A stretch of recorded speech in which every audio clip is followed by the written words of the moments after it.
Hello there boys and girls, welcome back to Bulbapedia boys. तो आज की video का टॉपिक होने वाला है strongest feats of Diantha's Gardevoir. तो मैंने पोल रखा था जिसमें सबसे ज़्यादा वोट डियांथा को मिले, तो ये रही वीडियो।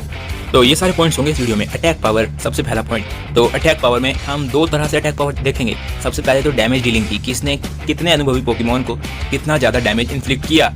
और नेक्स्ट है डिस्ट्रक्शन में इसने अपनी अटैक पावर से कितनी बड़ी डिस्ट्रक्शन मचाई है। उसके बाद नेक्स्ट पॉइंट होगा यूटिलिटी या यूजिंग का, कि अटैक्स को यूज़ करने में डियांथा कैसी है अपने गार्डिवोर के साथ। उसके बाद एबिलिटी का पॉइंट, उसके बाद स्ट्रेंथ, स्पीड, डोजिंग या रिएक्शन, ड्यूरेबिलिटी, इंड्योरेंस। फिर उसके बाद आएगा ब्लॉकिंग, हीलिंग फैक्टर, स्टैमिना। उसके बाद फेनोमेनन, स्ट्रेटजी, वीकनेस, इम्यूनिटी और लास्टली सबसे इंपॉर्टेंट स्टेटमेंट ऑफ पावर। तो वीडियो पसंद आए तो वीडियो पूरी देखने के बाद इसे लाइक कर देना, और चैनल पे नए हो तो सब्सक्राइब कर दो प्लीज़। तो चलो इंट्रो लगाते हैं और लेट्स बिगिन।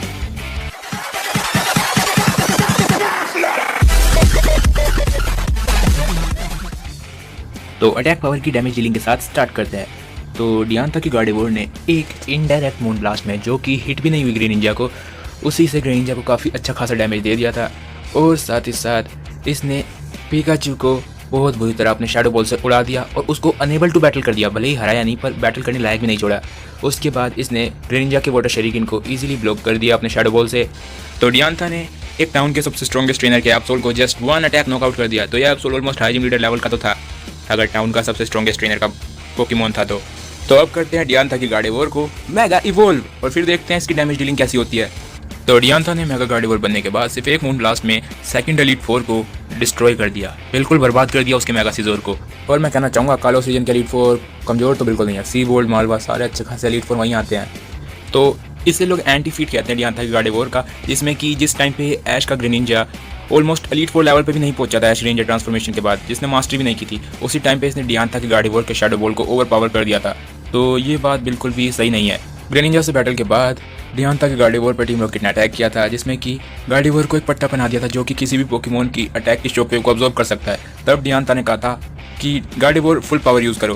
तो या पूरे के पूरे मुकाबले में ग्रेनिंजा के अगेंस्ट डियांथा सिर्फ होल्डिंग बैक कर रही थी, मतलब कि सिर्फ वो ग्रेनिंजा को परख रही थी, उससे ज़्यादा कुछ नहीं। तो अपनी फुल पोटेंशियल का यूज़ करने के बाद डियांथा की गार्डिवोर बहुत ज़्यादा थक जाती है। तो डियांथा की गार्डिवोर ने आज तक एक बार भी एनीमे में अपनी फुल पोटेंशियल यूज़ नहीं की बैटल में।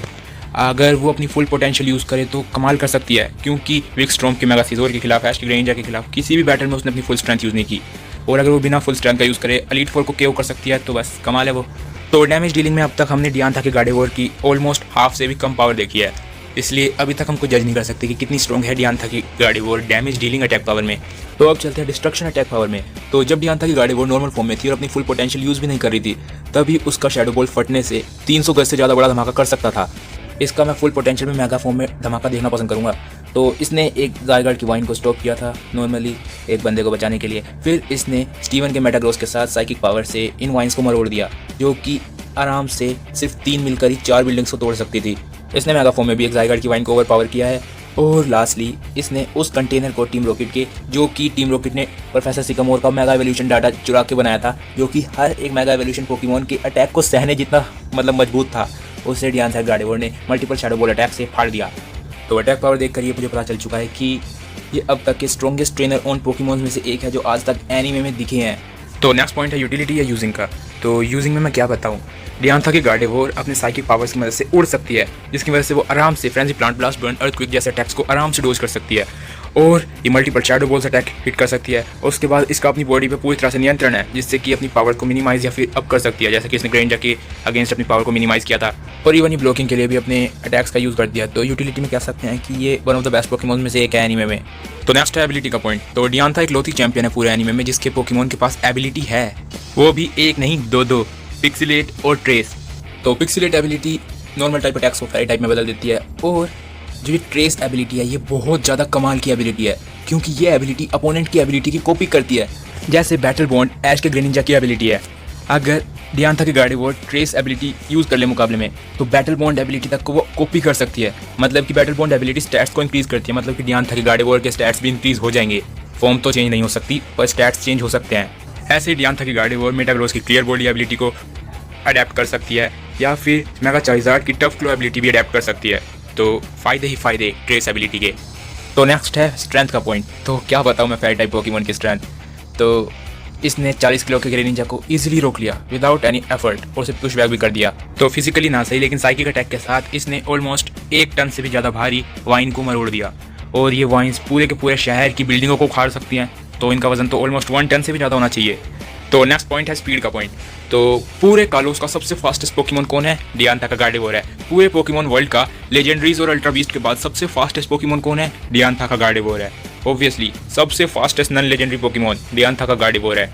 तो आज तक कोई भी पोकेमोन डियांथा के गार्डेवोर को छू तक नहीं पाया ऐश के ग्रेनिंजा के अलावा। और ऐश का ग्रेनिंजा भी सिर्फ और सिर्फ इसलिए अटैक कर पाया पहला क्योंकि बैटलफील्ड में धुआं आ गया था। और मेगा इवॉल्व होने के बाद डियांथा की गार्डेवोर अपनी स्पीड का ज़्यादा यूज़ नहीं करती, कम ही करती है। तो डोजिंग और रिएक्शन में मैं बस पूछना चाहता हूँ कि इससे फास्ट डोजिंग या रिएक्शन किसी पोकेमोन का आज तक देखा है? बताओ जल्दी, क्योंकि इतनी फास्ट डोजिंग और इतनी क्विक रिफ्लेक्सेस मैं तो नहीं देखा आज तक किसी भी पोकेमोन के। तो यही डिक्लेयर करता हूँ डियांथा का गार्डेवोर सबसे बेस्ट है डोजिंग में सारे पोकेमोन में पूरे एनीमे के।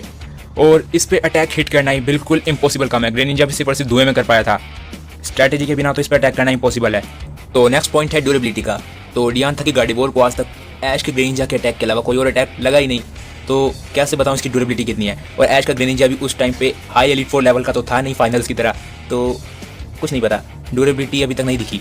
तो डियांथा की गार्डेवोर ग्रेनिंजा से बैटल के बाद भी बिल्कुल नहीं थकी थी, तो हम कह सकते हैं कि काफ़ी अच्छी ड्यूरेबिलिटी है उसकी। तो नेक्स्ट पॉइंट है ब्लॉकिंग का। तो डियांथा की गार्डेवोर शैडो बॉल अटैक का यूज़ करती है अटैक को ब्लॉक करने के लिए। तो रिफ्लेक्ट अटैक का भी यूज़ करती है डियांथा ब्लॉकिंग के लिए। तो रिफ्लेक्ट अटैक किसी भी फिजिकल अटैक को रोक सकता है, लेकिन ग्रेनिंजा ने इसे कट अटैक से तोड़ दिया था क्योंकि डियांथा ग्रेनिंजा के खिलाफ फुल पोटेंशियल पे नहीं लड़ रही थी जैसा कि मैंने कहा। लेकिन अगर डियांथा इसे फुल पोटेंशियल पे यूज़ करे तो इसके काफ़ी ज़्यादा चांस है कि वो चैंपियंस तक के फिजिकल अटैक्स को रोक पाएगी। तो हीलिंग फैक्टर की मैं क्या बात करूँ, ऐश के ग्रेनिंजा का डायरेक्ट वाटर शरीकिन खाने के बाद बिल्कुल ठीक थी डियांथा की गार्डेवोर, एकदम चिल कर रही थी।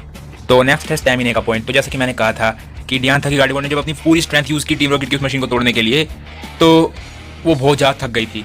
तो पूरी पावर यूज़ करने से तो किसी को भी थकावट हो ही जाएगी। तो नेक्स्ट है फिनोमिना का पॉइंट। तो फिनोमिनान मेगा एवोल्यूशन है डियांथा की गार्डेवोर के पास। और जैसा कि मैंने पास्ट वीडियोस में बता रखा है कि मेगा एवोल्यूशन ऑलमोस्ट 5 गुना ज़्यादा स्ट्रॉन्ग कर देता है पोकेमोन को नॉर्मल फॉर्म से। तो नेक्स्ट है स्ट्रेटेजी। तो डियांथा की स्ट्रेटेजी है कि वो अटैक का नाम ही नहीं लेती, आई कॉन्टैक्ट के साथ ही उसकी गार्डेवोर समझ लाती है कि कौन सा अटैक करना है उसे। तो इससे अपोनेंट की अच्छी खासी ऐसी तैसी हो सकती है क्योंकि अपोनेंट को पता ही नहीं चलेगा कि कौन सा अटैक आने वाला है। तो नेक्स्ट है वीकनेस का पॉइंट। तो डियांथा की गार्डेवोर की सिर्फ एक वीकनेस है, वो है स्टील टाइप पोकेमोन। तो स्टील टाइप पोकेमोन डिफेंसिव ज़्यादा होते हैं फास्ट होने की जगह, और यही चीज़ डियांथा की गार्डेवोर की इस वीकनेस को ख़त्म कर देती है क्योंकि स्टील टाइप पोकेमोन पकड़ ही नहीं पाएंगे गार्डेवोर को, मतलब कोई वीकनेस नहीं है गार्डेवोर की। तो इम्यूनिटी की बात करें तो ड्रैगन टाइप अटैक्स से बिल्कुल इम्यूनिटी है डियांथा की गार्डेवोर को क्योंकि वो फेरी टाइप पोकेमोन है। और एक और इम्यूनिटी की बात करूं तो मैं कह सकता हूं कि पोकेमोन वर्ल्ड के सारे स्ट्रॉन्गेस्ट अटैक जो हैं वो सब डियांथा की गार्डेवोर का बाल तक बाका नहीं कर सकते। जैसे core enforcer dragon type attack है, और लैंड ब्रेथ अटैक के सामने डियांथा की गार्डेवोर उड़ सकती है। और एक्सट्रीम स्पीड जैसा अटैक से फास्ट तो वैसे ही है डियांथा की गार्डेवोर। और अगर आ जाता है कोई ड्रैगन एसेंट जैसा अटैक तो फिजिकल अटैक की पावर वैसे ही काफ़ी ज़्यादा कम कर सकती है रिफ्लेक्ट अटैक के साथ डियांथा की गार्डेवोर। तो ड्रैगन एसेंट भी हिट तो होगा लेकिन पावर बहुत कम होगी उस ड्रैगन एसेंट की। तो इम्यूनिटी डियांथा की गार्डेवोर के पास। इवन एटर्ना बीम और डायनामैक्स कैनन जैसे एटर्नेटस के सिग्नेचर अटैक भी कुछ नहीं कर सकते क्योंकि वो भी ड्रैगन टाइप है। तो डियांथा भले ही स्ट्रॉन्गेस्ट चैंपियन ना हो लेकिन वो सबसे बेहतर परफॉर्मेंस दे सकती है मैस्कोट लेजेंडरीज के सामने, जितनी बेहतर कोई चैंपियन नहीं दे सकता। तो नेक्स्ट है स्टेटमेंट ऑफ पावर। तो डियांथा की गार्डेवोर को पूरे कालोस रीजन का सबसे ताकतवर पोकेमोन कहा गया है, और मैं पूरी तरह से एग्री करता हूँ कि कंप्लीट ज़ाइगार्ड और हुपा अनबाउंड के बाद सबसे स्ट्रॉन्गेस्ट पोकेमोन जो कालोस में था वो मेगा गार्डेवोर ही थी। तो डियांथा की गार्डेवोर किसी भी नॉर्मल पोकेमोन के फिजिकल अटैक को तो आराम से रोक ही लेगी, और वो आराम से किसी भी अपोनेंट को चाहे तो साइकिक अटैक से जमा कर उसके ऊपर डायरेक्ट शैडो बॉल मार सकती है, और वो चाहे तो उड़ सकती है, मतलब कि ऑलमोस्ट हर तरह के अटैक से बच सकती है और हर एक सिचुएशन में लड़ सकती है डियांथा की गार्डेवोर। तो डियांथा की फुल पोटेंशियल देखना चाहता हूँ मैं चाहता हूँ कि वर्ल्ड कोरोनेशन के टॉप 8 में डियांथा भी हो। तो वीडियो का आ चुका है अंत, तो मिलेंगे अगली वीडियो में, जब तक के लिए बाय बाय।